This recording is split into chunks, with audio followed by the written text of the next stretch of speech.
There are only days left in 2024. Do you have to get your classic car right now before the year ends, or should you wait to 2025? We're going to talk about that. We're going to make some predictions, and we're going to go over our predictions from the last episode. This is Bid Nerds. We're back, baby. Bid Nerds is your YouTube car game show. Yes, we are back for the very last Bid Nerds of 2024. Hoping all of you nerds out there had a great Christmas. We are going into New Year's here in just a couple of days. So this is it, Deeb. This is the end of 2024. Are you excited about 2025? I am. JP, there's not a person I know that isn't going through like a major shift going into the new year, myself and my wife included. Please reach out to us if Wednesday the 1st is just another day for you. But for everybody else I know, it seems like, paradigm shifts everywhere. And I, for one, could not be happier about all the changes coming our way. How about you? I am excited about this new year. I'm feeling pretty optimistic. And, when it comes to cars, the big question tonight is the end of the year the best time to buy a classic car on Bring a Trailer or Cars and Bids or all the auction sites that we talk about? It's definitely the right time of year to buy a car if you're going to buy one from a car dealership. If you're going to go to a dealer, now is the best time to make a deal. And that's on classic cars, new cars, any cars. If a dealership has a car, they want to sell it to you by Wednesday. They are desperate. City, baby. Ball City. Yeah. So true. Whatever you think the lowest you can offer them is, take that number and subtract 10 grand from it. Start with that and don't say another word. Just point to the sales manager's desk and send the salesman out with your offer and see what happens. Don't say a word. Just go take my offer to the desk and stop talking.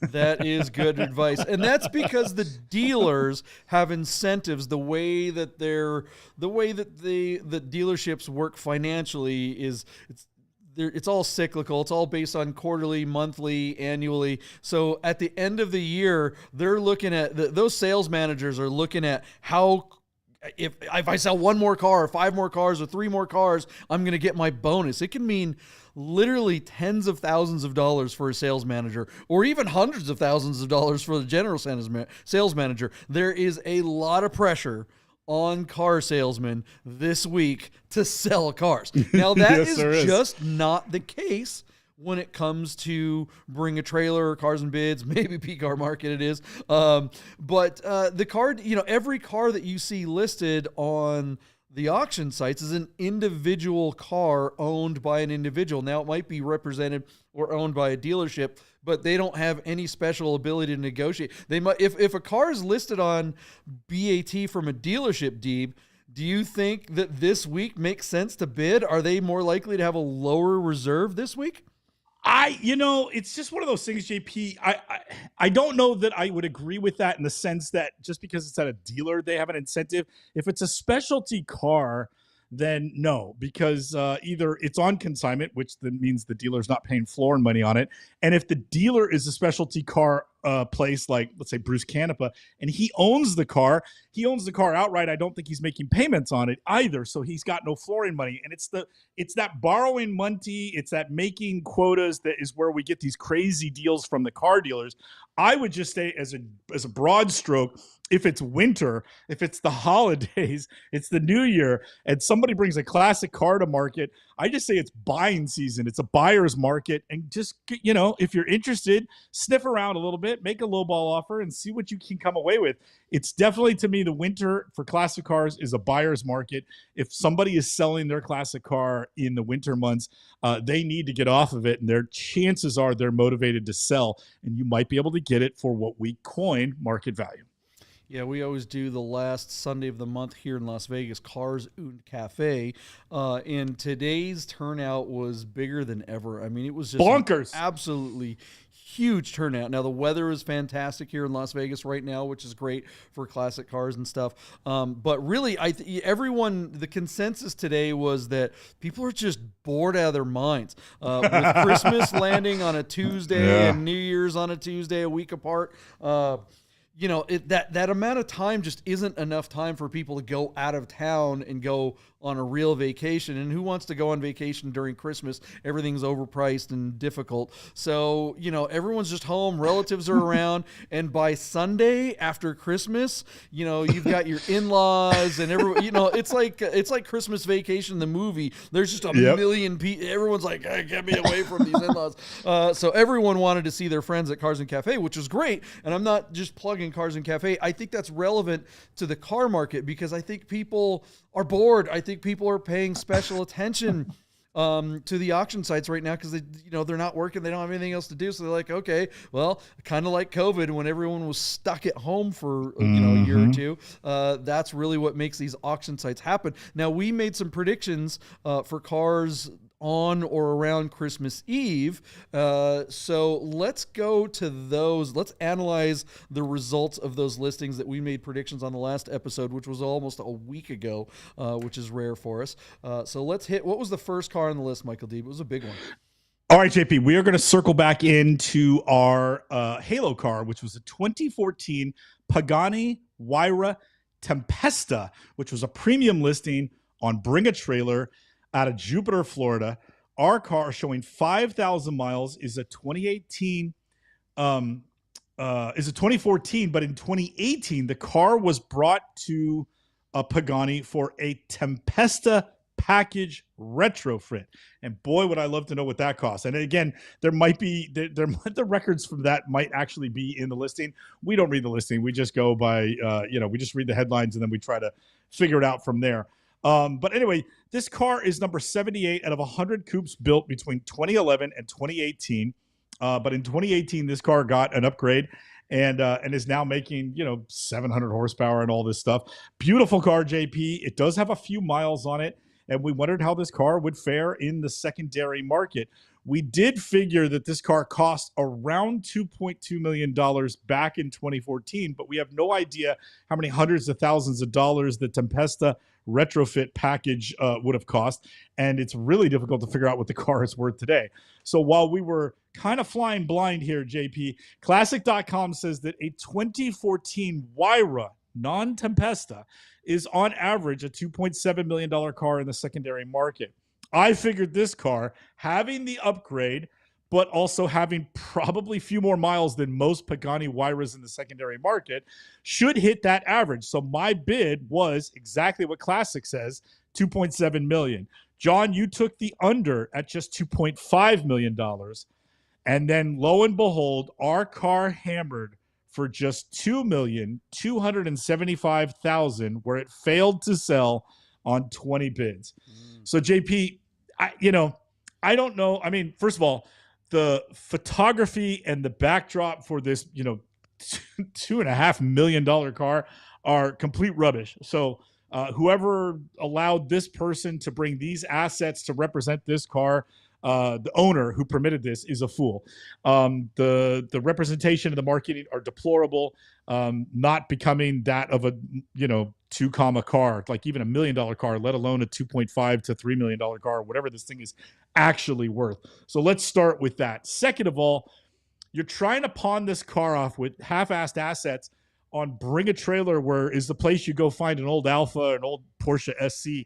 I'm not saying you can't get this car sold on this site, but when you bring the car to market over Christmas and New Year's at the end of the year, it's a desperation heave, and the assets back up that notion.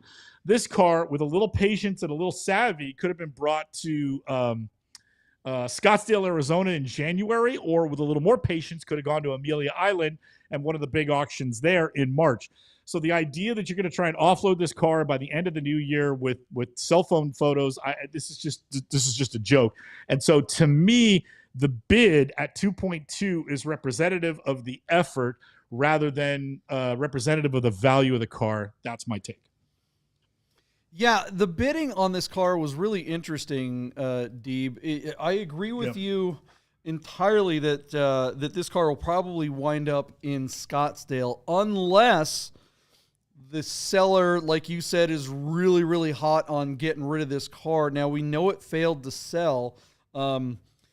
But what was interesting about the bidding as we were watching it, there weren't a ton of bids for, a $2 million car, right? But the bid increments were like $1,000. It was kind of silly, right? You've got terrible. this six-figure car and people are going by $1,000, $1,000, $1,000.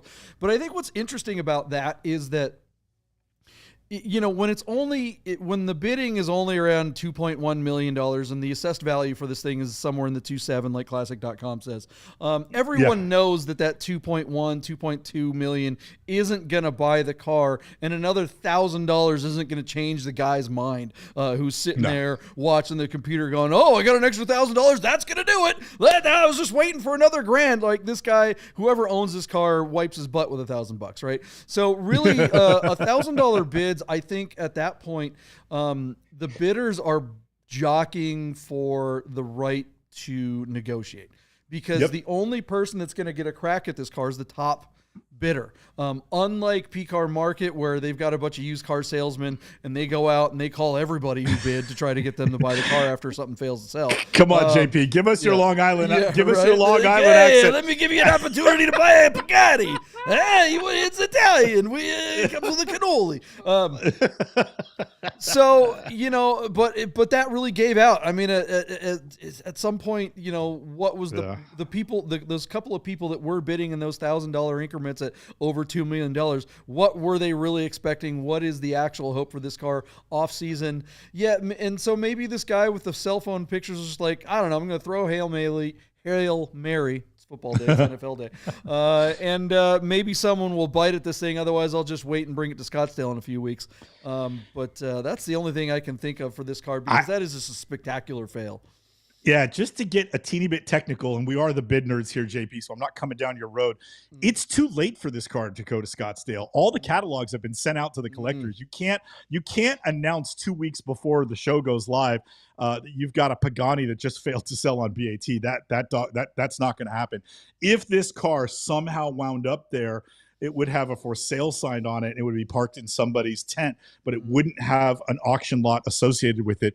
This car is primed to go in March to Amelia, but JP, they've cut it way too thin. Even if, and I don't know the dates, but even if Scottsdale's the last weekend of January, 4 weeks is just, there's no way. And nobody wants to touch a car that just FTS'd. They needed a minute to like come up with a better, like a word track to explain why it's better now in the live auction than it was on BAT a few weeks ago. Oh, we just did the service, or they just got new tires or something, you know what I mean? But in January in Scottsdale, that they missed the boat already. That's what I'm saying. It's just weird. Like, why not just wait a couple more weeks and do it right? Why rush and do it poorly? So I don't know. There you go. Well, I mean, maybe that's what the seller was thinking. The seller, I mean, clearly the seller could have afforded real assets and had a photographer and videographer come out and do something cool. But maybe that's it, Deeb. You mentioned something interesting. They got to have a story, right? Well, it's very easy for this car to not sell. It's very easy for them to go out and say, oh, well, we just kind of half-assed it with our phone. We didn't really take it seriously. And I think that's a legit story, honestly, because the car was out there. Maybe someone, maybe it's a Christmas miracle comes in and somebody throws that $2.5–3 million down. But otherwise, whatever. I mean, does it really hurt them? They come back out 3 months later with beautiful assets and the car's represented well, and someone will buy. I don't think the seller is the seller could be in trouble. We don't know the seller's personal situation, but I think this car is not distressed inventory. I think in a month or two, when things turn, when we start going into the summer, distressed Pagani Huayras, right here on Bit Nerds. We'll help you navigate the distressed Pagani Huayra market. It's not like a Ford dealership that has 600 unsold F-150s that they can't move for $100,000. All right, let's move on from this thing. We got a lot of other predictions to go over from the last episode before we even get to new predictions, which I'm excited about. So let's get to it. What was the next car on the list? Let's try to go over it a little bit faster, maybe. All right, JP. So we are going to circle back to basically PCAR Market is listed a 1966 Porsche 906 race car replica that is driven by a 2.7 liter with a 5-speed manual. Very cool car. This car recently ran on Bring a Trailer. JP, On December 16th of this year, this car was bid to $150,000 on BAT, where it failed to sell. The car was, just anyway, it didn't meet the reserve. So the car pops up on PCAR Market. No surprise there. We take a look at it, JP, and I'm thinking, I don't think this car will do better this time around, especially so close after at FTS for 150 on BAT. So as an alumnus from BAT, I thought $90,600 would be where it might land. John, you took the under at $85,906. So our car was bid to $77,000 where it failed to sell. They have had some offers. The latest offer is up to $99,000, but it still hasn't sold. From the moment it didn't sell, and the car has been sitting in the deal tank for, you guessed it, $150,000, the exact amount they turned down on BAT, where I'm fairly certain, JP, either you or I said they should have taken the money, and now they can't get the 150. I mean, John, what are sellers thinking? What goes through their mind? Like, I'll go to PCAR Market and see 200 grand because BAT let me down. Like, just like, know who you're working with. If you've got, and again, here's a classic case, JP, where you've got this incredibly cool car, no livery on it, and absolutely horrible photography, and no driving video. It's a race car that makes more.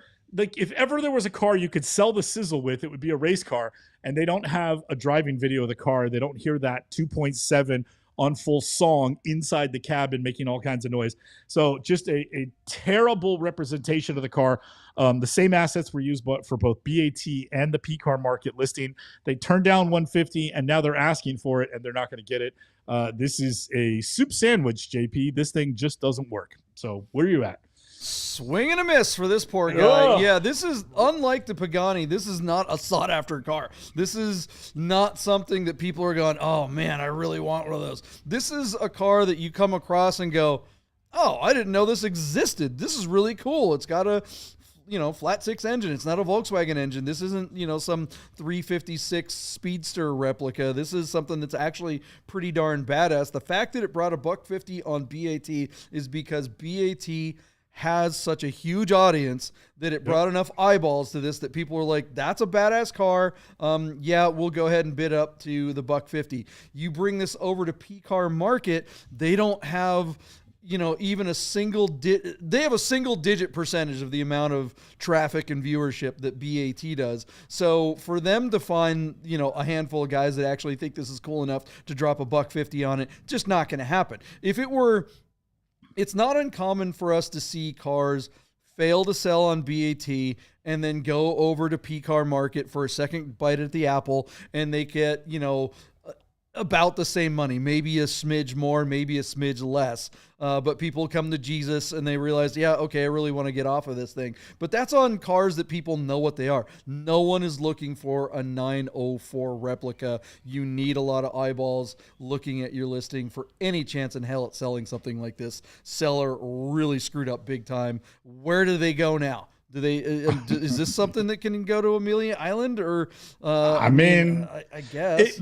So here's the thing, right? You take this to one of the big auction houses like Gooding or who did I used to work for? Broad Arrow Group.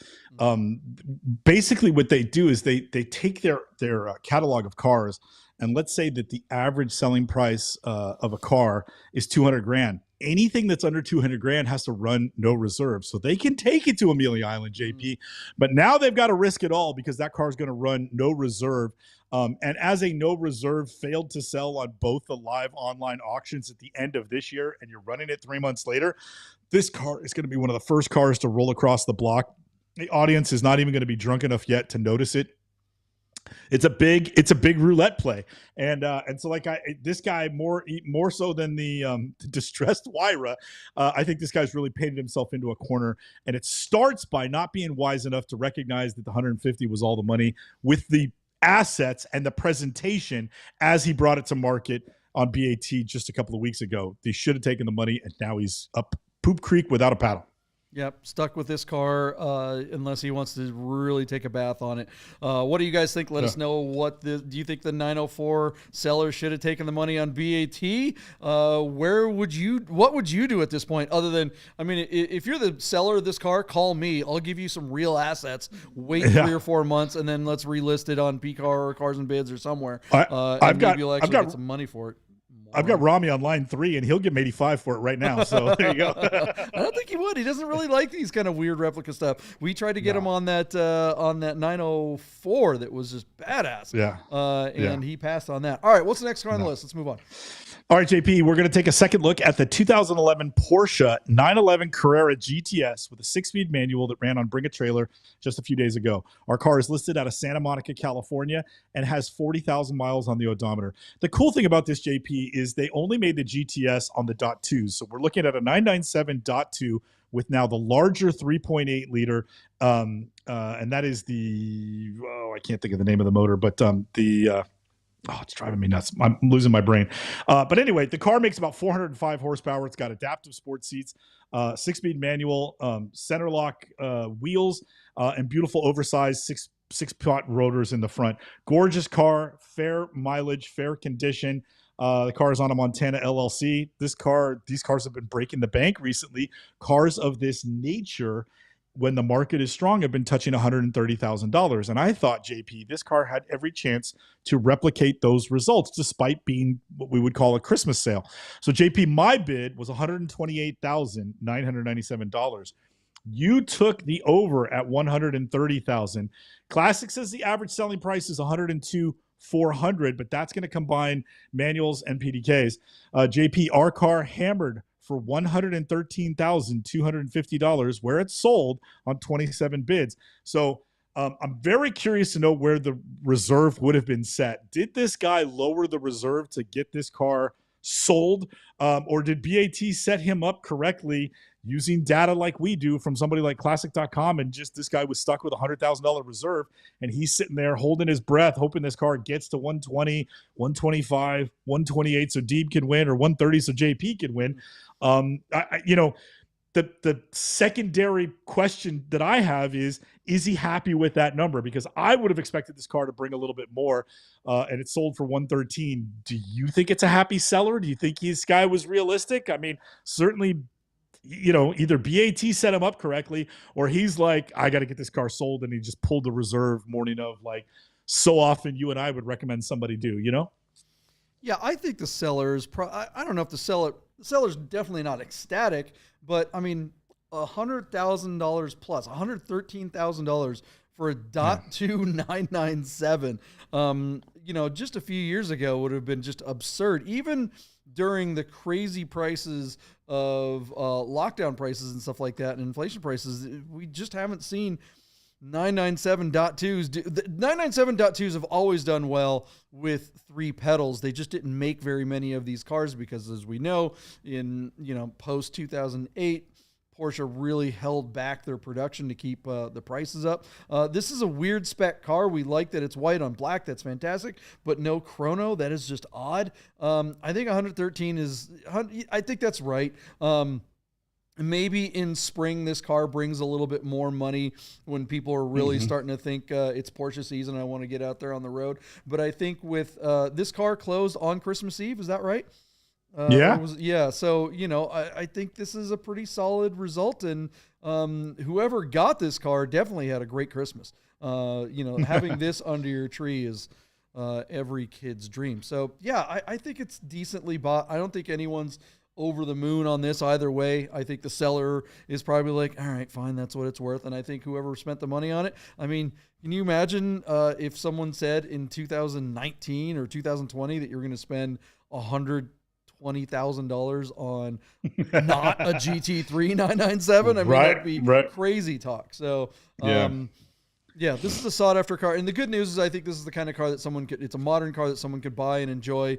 As long as they don't put too many miles on it, they can probably maybe even see a little bit of appreciation on this thing. But what do you guys think of this 911 GTS Well bought. Well, you think it's well bought, Deeb? Do you guys think Yeah. the same thing out there in the nerd herd? Let us know in the comments. And hey, if you guys haven't hit a thumbs up yet, if you haven't subscribed, please do so before the end of the show. That would be awesome. We get some more people in the nerd herd. Looks like we've got some new people in the nerd herd, so welcome. And thanks to the OGs, as usual, for welcoming the new members of the Nerd Herd. Really makes the show more interesting to have you guys join us live. All right, let's get to, we still had, what, one more prediction? That One more car, and this will be a fun juxtaposition, JP. Yeah. So hang on. This is going to get real interesting real fast. What So do we got? JP, we're gonna look in on the 1991 BMW M3 Convertible that also ran on Bring a Trailer just last week. Out of Coral Gables, Florida, showing 80,000 kilometers because, JP, this is one of approximately 785 European market-only convertibles that were built. This car was imported to the United States in 2016, and then it was, I think it was sold once before. So the guy brings it to market, and JP, it's an alumni listing. He brought it to market in November, where it closed on BAT with the exact same photography and the same 80,000 kilometers, which is 50,000 miles. The car sold for $105,000, but the buyer did not perform. He did not transact. So the car came back to market. BAT listed it with a disclaimer saying, at no fault of the car, at no fault of the seller, the buyer did not perform, and the buyer is now banned BAT. So the car comes back to market, and JP, here's where my struggle began. I thought it would be difficult closer to Christmas to get more money than he had got previously. And when he previously got 105, I thought it would hit 99, and I thought he would take the money and run. So that was my bid. You were more optimistic on this, more bullish, I should say. So you went $103,000, which is $200 under what it hammered. And again, thinking it would sell for that. Classic.com says that the average selling price in the secondary market for E30 M3 convertibles is $119,800. And I certainly wondered why he didn't get more money for it the first time around. Well, JP, believe it or not, our car hammered just a couple of weeks later with the exact same assets and a teeny tiny buried disclaimer from BAT about the poor transaction. Our car hammered for $113,000 where it's sold. And God willing, this guy got his money this time. So JP, one, I'm totally impressed that he got significantly more money than he got last time around, and much closer to what I think you and I believe this car is worth. Again, if it wasn't an alumni listing, I would have said 120, 125 grand for this car, which is what I think this car could bring in the spring with perhaps even better assets or a better auction platform. But before I send it to you, for $113,000 of Polnik's hard-earned money, would you rather have that 7.2 GTS 6-speed manual with 40,000 miles or this E30 M3 Cabriolet with 50,000 miles? JP, which one of these cars is getting your $113,000 this Christmas? That is a great question, and without a doubt, the 997 is the better car by the numbers, but there is not even a scintilla of hesitation. I'm taking the M3. This is a way more rare car. This is something like when we talked about this on the last episode, I don't think any of us have actually seen a real one. We've seen replicas of E30 M3 convertibles, but every one we see on this side of the pond is always a hardtop. And yes, the hardtop is the better car than the convertible, but to have something this rare, this cool that you can enjoy, and unlike the GTS, that 997, every mile you drive, that 997 is going to affect the value.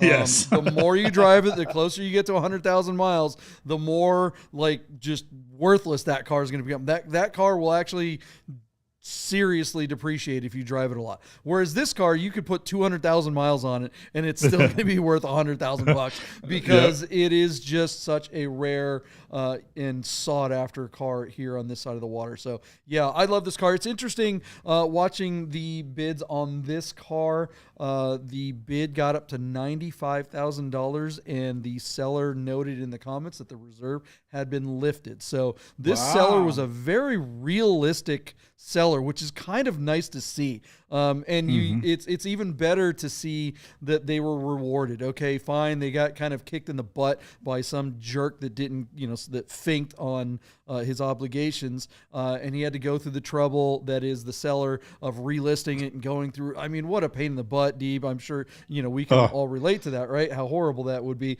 But then, he's like, okay, I'm not going to get that 105. I'm happy with 95. That's fine. That's good. Let's go. We're good. Yeah, let's get this going. And then he gets rewarded with another, more than $10,000 more than that. So that's great. Good for him. So yeah, absolutely love the results of this. Anthony Vieira's comment here, JP, says, could you imagine being the douche that got banned from BAT for not paying up on a BMW? Dude's been relegated to CarMax for his BMW now. Yeah, and you're not getting one of these at CarMax. I think what's interesting about this listing too, Deeb, is that, to see the car come back a second time around and bring more money, unlike that 904, platform makes a big difference. And then you also compare this to the Pagani. The Pagani should have been on Somo. The Pagani should have been on a better platform that really caters to that audience. The Pagani's just there's a lot of mobility when it comes to sales on BAT when it comes to these $100,000 give or take a little bit of money. You start hitting $200,000 and there's so few buyers on anything for over a couple $100,000. But in that $100,000 to $150,000 range, there's a lot of people looking for cool stuff. And when you have something that's this cool, like this little BMW, not a run of the mill, whatever, another 911 of some sort. When you have something that's actually this rare, people are going to fight over it. And I think that's what's great. So yeah, what do you guys think of the results of this E30 M3 cab? Santa could have replaced his sleigh with this thing, right? Had Rudolph at the front of it. Totally. Let us know. Could you imagine those the 997.2? So yeah, 997.2 GTS parked next to the E30 M3 convertible at any Cars and Coffee in the United States. Could you imagine what those two cars would look like parked next to each other? You'd have one car with everybody's back to it, and the other car would swarm around it like a bunch of bees on honey. Yeah. I mean, it just, one wouldn't even get noticed next to the other. I mean, it's just hilarious. True. So true. All right, let us know what you guys think of the results of the E30 M3, and we're going to take a quick commercial break and come back with new predictions. 2025, it's coming. We got a whole bunch of cars. Let's talk about it. We'll be right back. Stick around. We're just getting started.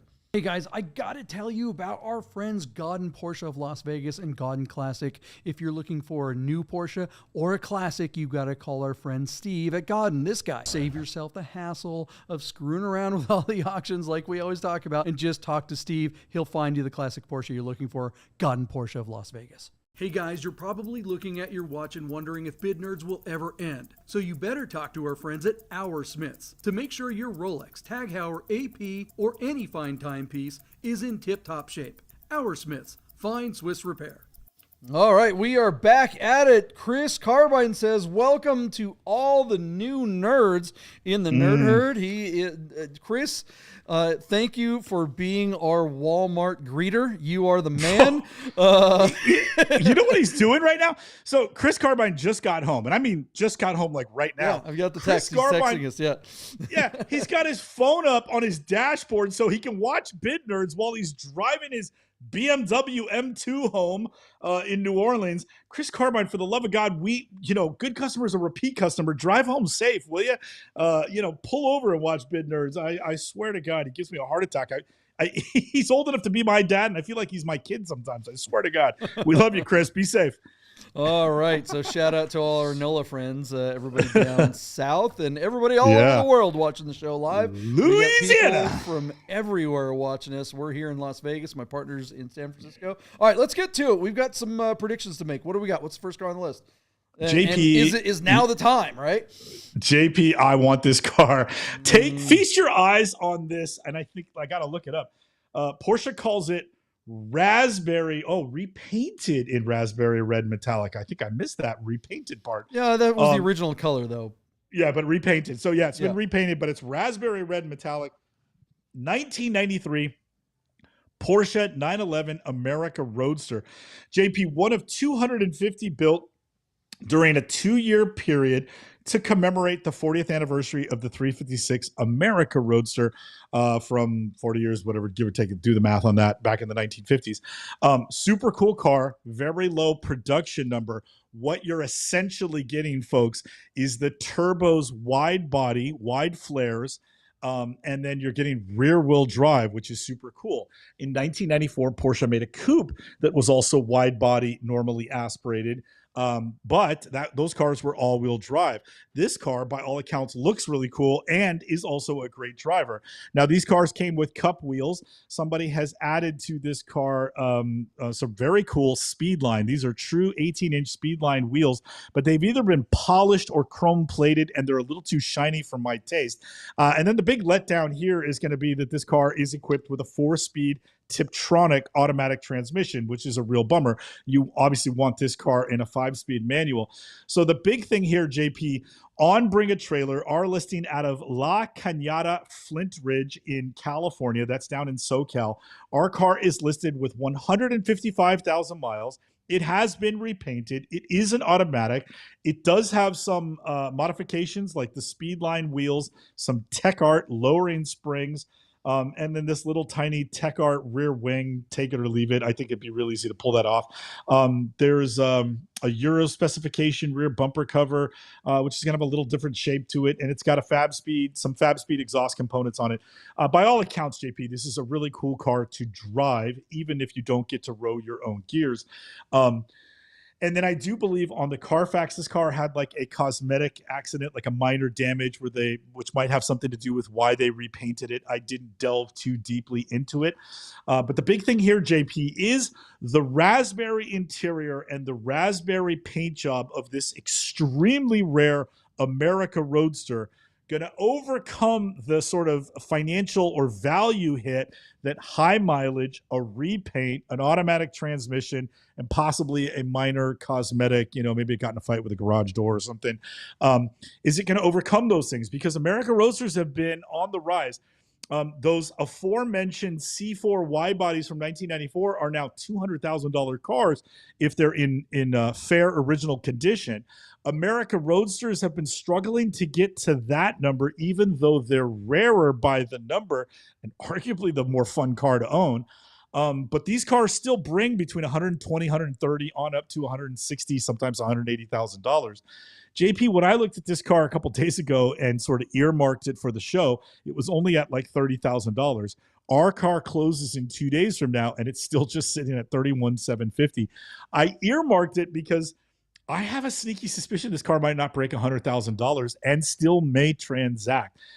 This could wind up being for somebody who doesn't have to drive their car in a massive hurry by rowing their own gears. This could prove to be pretty amazing value for somebody. So here we go. An America Roadster with an automatic and a very rare shade indeed. For your, I don't know what the word I'm looking for is, JP. Does it overcome the mileage and the automatic, or do you still, do you just don't care and you're like, it's got an automatic, I don't care if they give it to me for 60, I don't want it. Like what, where can we buy your loyalty to a manual with regards to value and color and all this other stuff? So talk to me, JP. What do you see? Because there's a lot to unpack with this listing, and I think it makes it really hard to hunt for the value, and we'll see in a couple of days what the audience thinks, Well, I mean, there's no, okay.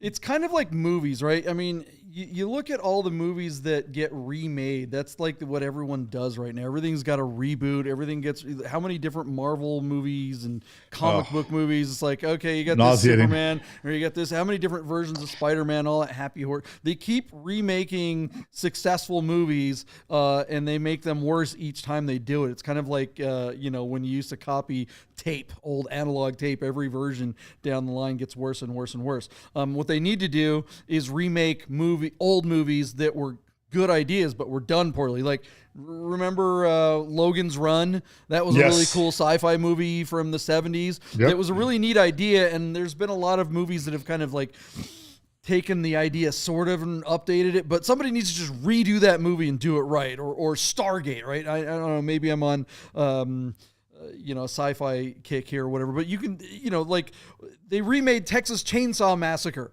Why would you do that? Why that? Like, and I'm not even a horror movie guy, but everyone knows that the original Texas Chainsaw Massacre is probably one of the best horror movies of all time. And then they go and remake it. What are you doing? We'll just find some other, crappy, horror movie and remake that and make it well. Anyways, what does that have to do with this car?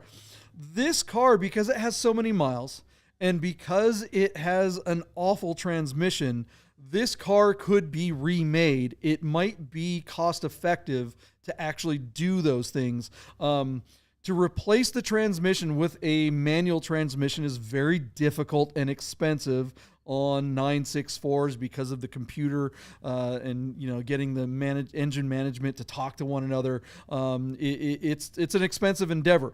If this were a low mileage America Roadster in this super rare color, even with a Tiptronic, it's going to cost probably it's going to be over $100,000. But with 155,000 miles on it, there's no way this thing ain't getting anywhere close to $100,000. Right. So, if you could buy this thing for 50 or 60 grand and spend the 30, 40, 50 to do an engine rebuild and do a transmission swap, now all of a sudden you have something. By the way, those wheels I think are RH turbos. I don't think they're actual speed lines. They are. I looked them up, JP. They are etched. They are real speed lines. Yeah, but look at the listing again. It doesn't. Look at the comments. There's a whole bunch of. I'll let you guys dig into it. This is one of those things where these wheels are very, very expensive. Real speed lines are what, $10,000 for a set. So this is the kind of thing you got to pay attention to. If those are real $10,000 speedster or speed line wheels, then that can add to the equation that makes it more worthwhile to buy this car if you can get it at a discount and convert it into something that you actually want. The thing is, and then even if you get it at a discount and you can transition this thing into the car you want, you're still talking about a convertible 964. I love 964 convertibles, but it's still as soon as you swap out the transmission, now it's not original, and you got all the. It's like, I just don't know if it's ever going to be possible for this car to. The only reason you buy something like this is for someone that has a bad knee or something like that, or doesn't know how to drive a stick and wants to have the coolness of an air cooled classic and doesn't really care about the performance. But that's part of the reason why you buy a higher mileage car. The other thing on the listing, it doesn't mention if the engine's ever been rebuilt. This car was originally delivered, I think, in Austria. So it spent like 10 years, the first 10 years of its life or more. I don't think it came to America till like the year 2000. So, this car spent a lot of time overseas before it got here. So there's just questions all over the place. I don't like this car. I love it. I love the idea of it. What's it going to bring, Michael Deeb? Yeah, very interesting, JP. It doesn't have a ZZZ VIN, so I wonder if it was originally an American car that did go to Europe and has come back. Let's see, America, whatever. Okay, so JP, according to classic.com, as I scroll through my pages here, let's go. So according to classic.com, America Roadsters bring on average $117,600. Our car is currently at $31,750 by way of 16 bids, and it has 2 days before it closes. Essentially, JP, this car closes on New Year's Eve, on Tuesday. John, my bid is going to be $91,100, and I do think some bidders are going to come out of the woodwork. Personally, I think this car is only worth 80 grand, but I just think America Roadsters and a rare shade like this, that somebody will reach, and it could bring $10,000 more than it deserves. The question is, at 91 grand, does the guy let it go? So $91,100 to you, JP, but I really think the car is worth considerably less than that. But I think a car like this winds up chumming the waters. The piranhas will come out, and while we don't see it right now, I think there'll be a frenzy for this car at the end. Maybe I'm wrong. Where are you at? Yeah, I just don't see it. The rare color definitely brings out the PCA dorks, but that transmission is the kiss of death, plus the miles, plus a bunch of questions. Yes, the color could bring an extra $10,000 over what it's actually worth, but that would bring the car to like something like $70-something thousand. I think this car is going to bring. I think it's going to bring like 65 grand. I'm really shocked that you're bidding that high for this car, given the transmission. Nobody wants a Tiptronic. I think Anthony from Our Smiths was on here saying that this is going to wind up being an RWB car. But I actually don't. I disagree with that. As funny as that is, Anthony, it's already a wide body. So if you're going to cut something up, cut up a narrow one, you could get it a lot cheaper. And you get a Tiptronic 964 standard one for what, 35 grand or something like that. If you're going to. Anyways, that's a whole other story. All right, what do you guys think this America Roadster will bring? Let us know in the comments. And what else we got? One quick comment, JP. Sure. Brian Ledden says, redo Spaceballs. Thank you, Brian. Yes, that would be fantastic. God rest his soul. John Candy's not with us, but man, redo Spaceballs would be hilarious. No, that is exactly my point. I'm sorry. I love you. And I know you're saying that you don't remake a good movie. That's the point. They always remake the good movies. You remake the shitty movies. That's the one you want to remake. You find a movie that was a good idea, but was done poorly. Logan's Run is a perfect example. Great idea, done horribly. Technology couldn't do that movie yet. Spaceballs is a perfect comedy. You don't want to redo that because they'll never get that right. They will screw it up. Yeah. You'll just be angry when you watch the remake of Spaceballs because we love Spaceballs. All right, let's move on. What's the next car? All right, JP, I selected for us on Cars and Bids a 1992 BMW M5 Touring that is running no reserve out of Guilford, Connecticut. Our car is showing 123,800 miles.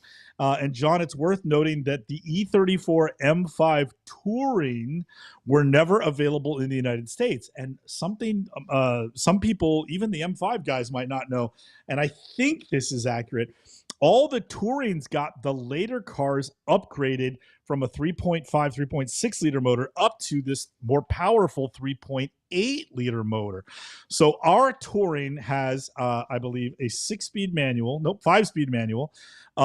It has the 3.8 liter motor that is 335 horsepower and 295 pound-foot of torque, which is like 25 horsepower more than the 3.6 made. And then this car also comes equipped with the Nürburgring package, which was a handling package. So uprated for sure, springs and struts and that sort of thing. Probably larger anti-roll bars, possibly maybe just in the rear since there's more weight over the rear. And then the 17-inch throwing star wheels. So very cool car. Very nice condition. JP, I know you're not a big fan of the blue. This blue doesn't do a lot for me, but where it is saved is that it has an all black leather interior, and the car looks to be in very good original condition. There is some paint chips, and there is apparently on the driver's side door at the lower section, there is a teeny bit of rust bubbling through the paint. I wonder if comments like that, if you see something like that, if that really holds the car back. Because this is a very cool car. By all accounts, JP, this would be a fantastic driver's car and about as much utility as your Macan GTS, but way more fun to drive. So very cool car. It's been here in the United States. It's on a U.S. title. And again, it's the upgraded, the motor we never got, the 3.8, which came on sort of the last year of the M5 sedans. And I think it was the standard motor on all the touring wagon cars. So very neat car, JP. I send it back over to you. I don't hate this car on Doug DeMiro's site. And, with the exception of maybe a teeny bit of the condition with regards to the rust and that sort of thing, overall, the car looks like it's been really well cared for. So what do you think, John?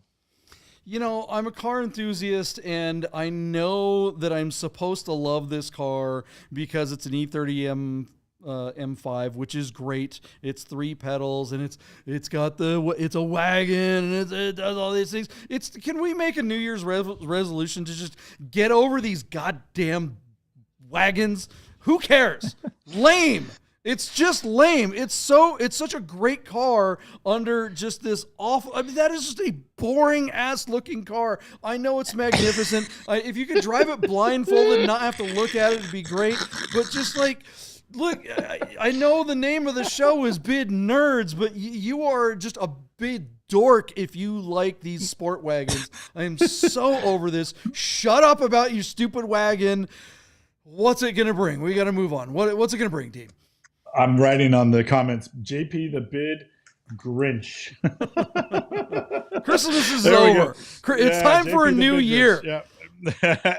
And right underneath me, ZW says, "How dare you, JP?" All right, JP, clutch your pearls. Our car closes tomorrow. It's currently sitting at, excuse me, $30,000 on 15 bids, and it is running no reserve, so this car is going to sell. John, according to Classic.com, the average selling price of a Touring in the United States is $52,000. Our car is at 30. I think it's going to bring $45,000. JP, what's your bid? What's it at right now? 30 closes tomorrow. 30 closes tomorrow on Cars and Bids. This is the right car for Doug DeMuro to sell. This is definitely up his wheelhouse. Out there in Connecticut, I'm surprised this isn't his car. Is this at his house? I don't even know. God, I don't know. Your number was what? 50?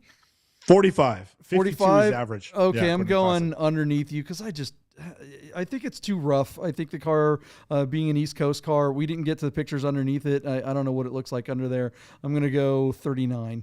Or is that 39? No, you're good. Yeah, no, you're 39. good. Yeah, you're good. All right. What else we got? Moving on. All right, JP, let's take a quick peek at a 1987 Mazda RX-7 Turbo II with a 5-speed manual. So, JP, either this year or the year before, the RX-7 got a complete makeover, and the folks at Porsche must have been like looking over their shoulder going, wait, what did they just do? Because this car looks like the 924 and the 944 transaxle cars, showing once again that the Japanese can copy anybody and sometimes do a better job. This car came in both a base and a turbo.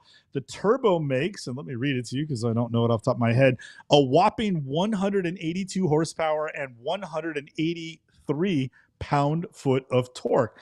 There are a couple of modifications on this car with regards to having an HKS blow-off valve and a Racing Beat muffler installed. So this car might chirp when you change gears, and it should sound a little bit better coming out of the exhaust.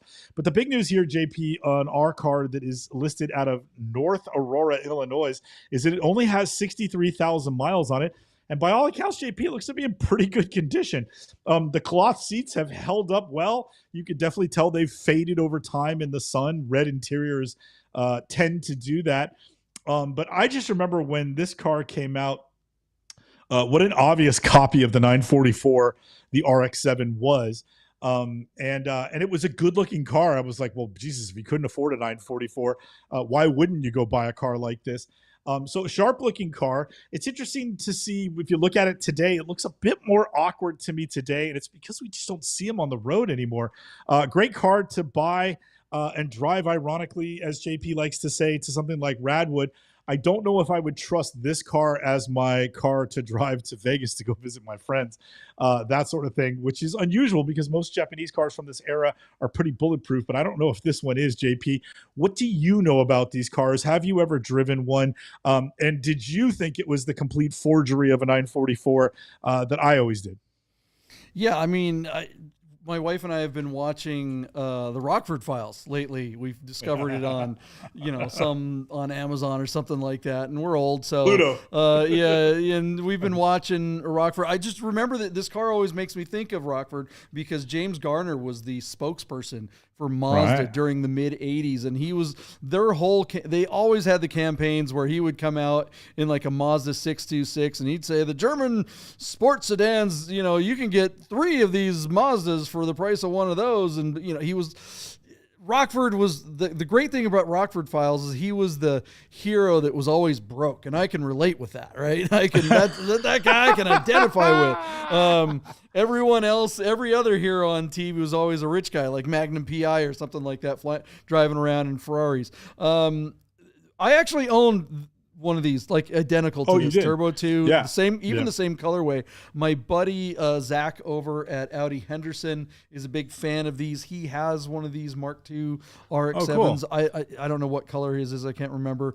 But you know, mine was a piece of junk. I had given it to Rochelle, my wife, when we first moved in together. I had one, and for some reason she didn't have a car or something like that. Her Mustang broke down, so I gave her this car, which wasn't much better, and we ultimately got rid of it pretty quick. But they are kind of fun, and they were a direct knockoff of the transaxle cars, because that was Mazda's whole jam. That was their reason to exist. I mean, was to try to copy the German cars, and they did it, and they did it pretty well with this car. These are great driving cars if you can keep that Wankel rotary engine working. What do we think this car is going to bring? All right, JP. So according to our friends at classic.com, a 1987 Mazda RX-7 Turbo II in the secondary market is just a $23,700 conversation. Our car closes tomorrow, and it's currently listed at $18,756 by way of just 9 bids. JP, I put my bid in a little while ago. I'm just not going to change it, but I think it'll bring a little more than the average. I'm going to go $24,700, and I'll say that it sells for that number if it gets there. My feeling is it's going to break 20 grand, and if it breaks 20 grand, I think it sells. I just think that's all the money. If this guy's holding out for more money than that, or if Bring a Trailer granted him a higher reserve, I think that's foolish. So I think this car is destined to sell whatever it hammers at. I'm absolutely shocked that it's at 18 grand already. If I had seen this blind, I would have said, 17 or something like that. So the fact that it's at 18 still has some time to go. What was your number? 24? 24.7, and according to Classic, 23.7 is the average. Yeah, I'll go cheap like Rockford would and go park it right below you on Malibu on the beach there in my trailer that I live on the beach. Yeah, you didn't have an Airstream. It was some beat up piece of junk. Winnebago. It wasn't even that. It was just a trailer. It wasn't. Didn't have an engine in it. And every time he walked out of it, 2 guys in bad 70s suits would beat him up and take him in a Cadillac somewhere. I'm going to say 22,000 and leave it there. The Nerd Herd seems to think it's going to bring a little bit more, but there it is. All right, what else we got? All right, JP, we have one more car to go, and it is our friend Chris Carbine. I accidentally previewed this car on the last show because I read the dates wrong, but Chris Carbine's car is live.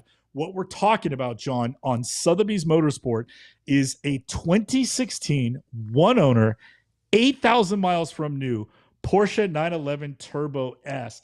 And this car it's not a rare shade, but it's rare to see guards red on a turbo, let alone a Turbo S.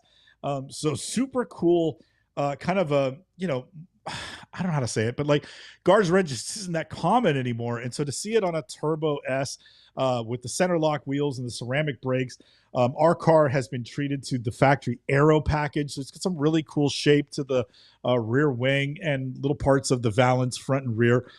There's a lot to see and take in with this car. And then it's got that big oversized glass roof.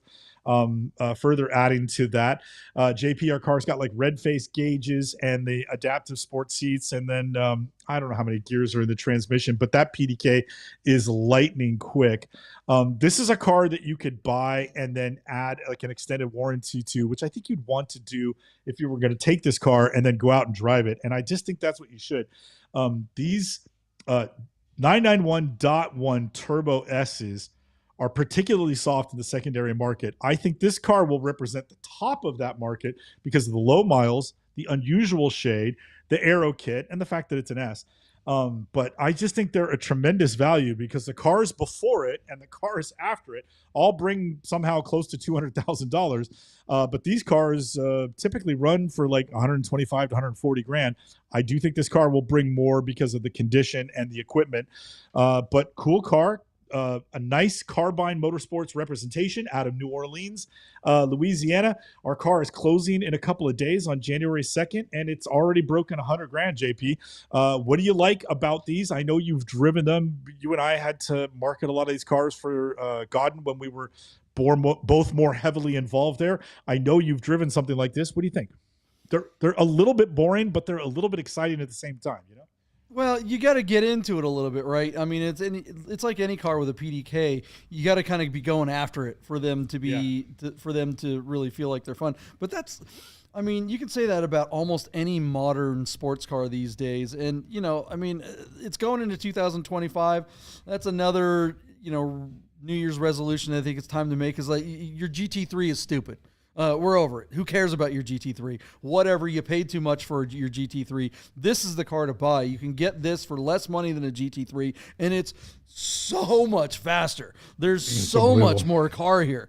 I mean, these things are blisteringly fast. And when you put them in sport mode and the suspension, it's going to handle almost as well as your GT3. I think the first gen .1 997 GT3, I'm not 997, but 991 GT3s are in big trouble because we all know that those engines are just not reliable, and the 10-year warranty is up here in 2025. So I think GT3s are going to be plummeting in value. And I just think that the 991.2, .1, God, it's so confusing. 991.1 Turbo S is the sweet spot for performance, bang for the buck. You just not get, you would have to get into something truly exotic to get something that has the kind of performance that this car offers. And in this color, I you know, red, Guards red, everybody hates Guards red, but it does really look good on this car with that black aero kit. It's right. It's just a little red goes a long way, and this has just enough red. If you've ever spent any time in a GT2 RS, especially red ones, they have all the red in the interior. It's way too much red. This car looks great. Really, you know, wishing for Chris to do well with this thing. What do we think it's going to bring? All right, JP. So I want to mention, I listed quite a bit of the stuff, but this car also has the Burmeister, which is the, you know, like probably $7,000 or $8,000 option on this car. That's their high-end sound system. Red-faced instrument gauges and red stitching and red seat belts. So you get that black and red on the inside as well, which is really cool. $45,000 in options brought the MSRP of this car up to $226,755 back in 2016. And I would bet almost anything that this car was bespoke ordered. This is not a dealer option car. This was the client ordering the car with all the bells and whistles. JP, according to classic.com, 2016 911 Turbo S's in the secondary market typically bring $124,000. I think this car is going to do better than that.